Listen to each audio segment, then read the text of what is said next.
Hello student, welcome back. This is Ashish Goel and let's continue with the propositional logic, right?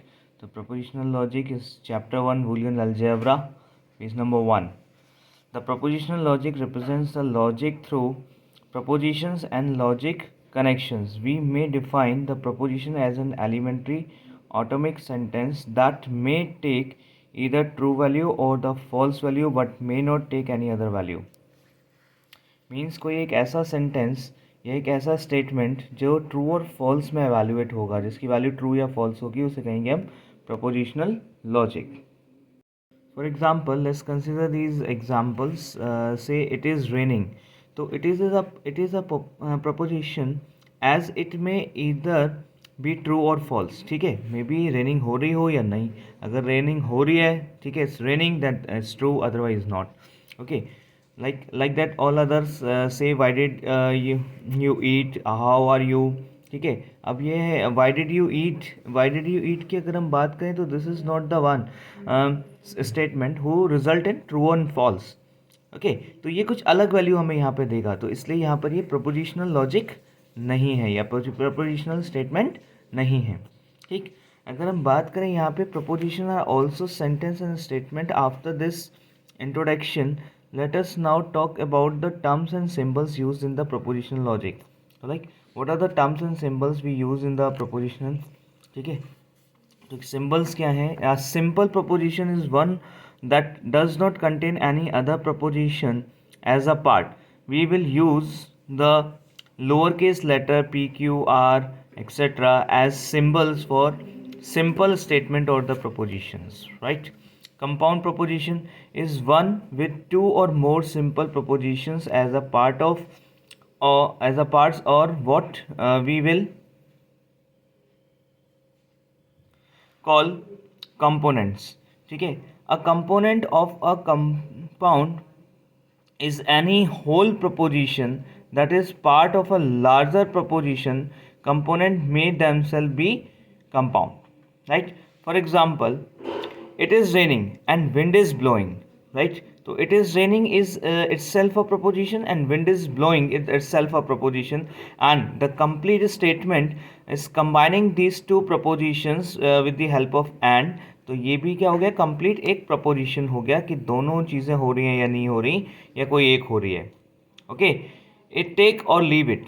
ठीक है, take it or leave it, right? तो again यहाँ पर take it, ठीक है, true false, leave it true false, और फिर और के साथ भी हमने इसे कंबाइन कर दिया, तो यहाँ पर भी एक कंप्लीट प्रपोजिशन बन रहा है.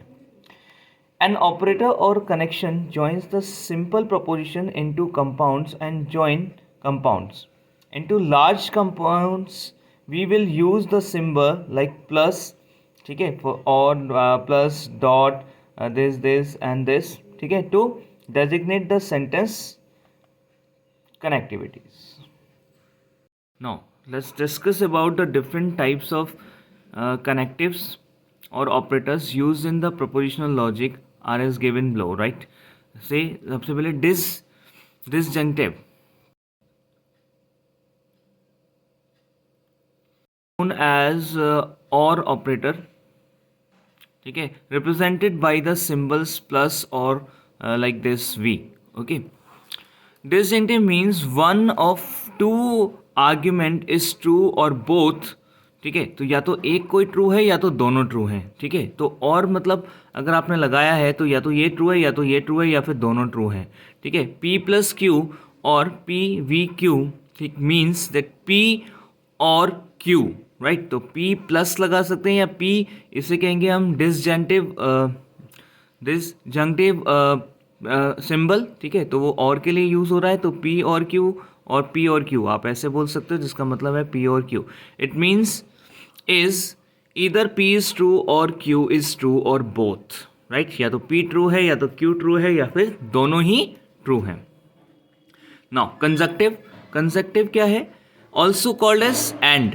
ठीक है, रिप्रेजेंटेड बाई सिम्बल्स डॉट और एंड और दिस सिंबल. ठीक है, conjunctive means both arguments are true, that is p dot q or p and q or p conjunctive q means p and q. Finally it's means both p and q are true. Now conditional, also called if, then, or implication, represented by the symbol this or this or this, right? Implication means if one argument is true, then the other argument is true. If one argument is true, then the other argument is true. Like P अगर true है तो Q होगा, और this type और this type we can write it like this. इसका मतलब है if P then Q, अगर P है तो Q है, P true है तो Q होगा. It means if the P is true then Q is also true. Next is biconditional. Biconditional also called if and only if or equivalence, right? Represented by the symbol this or this. Equivalence or biconditional means either both arguments are true or both are false. ठीक है, तो या तो दोनों true हैं या तो दोनों फॉल्स हैं. तो P हमने लगाया यहाँ के इक्विवेलेंस, या फिर आप कह सकते हैं बाई डायरेक्शनल, और P by directional Q means if and only if P is true then Q is true. This means is P and Q are either both true or both false. या तो दोनों true होंगे या तो दोनों false होंगे. Next is negation. Negation also called not. Not is conjunctive, actually connective, actually just an operator. ठीक है, is not a connective actually but एक operator है. किस तरीके से? represented by this tilde sign or the dash or the bar. ठीक है, it is an operator that affects a single statement only and does not join two or more statements, right? Like this. ठीक है, हमने केवल P के साथ, P एक single statement या सिंगल सिंबल लिया है, उस सिंगल सिंबल या स्टेटमेंट के साथ हमने लगाया है टिल्ड साइन नॉट. ठीक है, और P डैश इस तरीके से, डैश बाद में लगेगा, टिल्ड साइन पहले लगेगा और बार ऊपर लगेगा. Means not P, it means the P is false. Now we can summarise this. ठीक है, P इज ट्रू. ठीक है, असर्शन नॉट P, तो P is false. Negation, compound and connectives, तो ये हम देख ही चुके हैं already. P plus Q, P dot Q and P, ये हो गया हमारा कंडीशनल और ये हो गया हमारा by directional. Alright, well form formulas. What are well form formulas? As mentioned earlier, propositions are also called as statement or sentences. Another term, formula or well form formula also refer to the same. ठीक है, तो जो well form formula है उसको भी हम propositional logic या propositional statement या syntax या sentence को भी हम well form formula भी कह सकते हैं. That is, we may also call well form formula to refer the proposition.